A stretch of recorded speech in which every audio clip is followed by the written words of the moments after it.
O almorzo é a comida máis importante do día porque aporta enerxía e vitalidade para ir ao colexio. Neste centro de Castrelos, os alumnos aprenderon hoxe a mellorar a súa alimentación e que polo xeral os rapaces e os pais e nais descoidan bastante a primeira comida da xornada. Moita cantidade de cativos non almorzan e os que almorzan mal.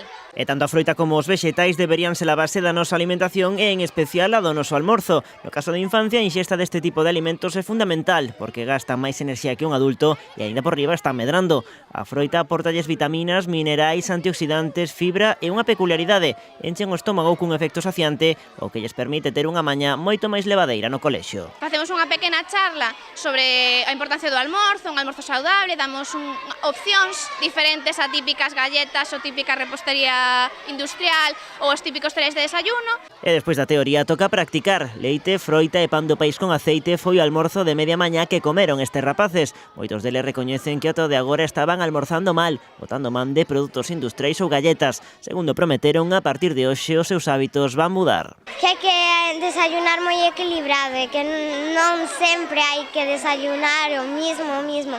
E que non hai que ir nin co estómago moi cheo nin co estómago moi valeiro. Pois tomar un zumo, tomar tostadas de vez en cuando. Hai que desayunar moi san, tomar pezos de fruta e non ir co estómago moi cargado ao colexio.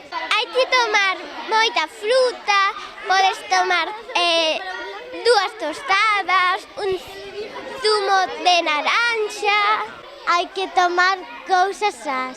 Un dos piares dun bo almorzo son os lácteos. Os rapaces tamén aprenderon o valor do leite e o que custa producilo. Atendan a explicación. Primeiro hai que alimentar a vaca Y después tienen que exprimirla, no, que quitarle la leche, ¿no?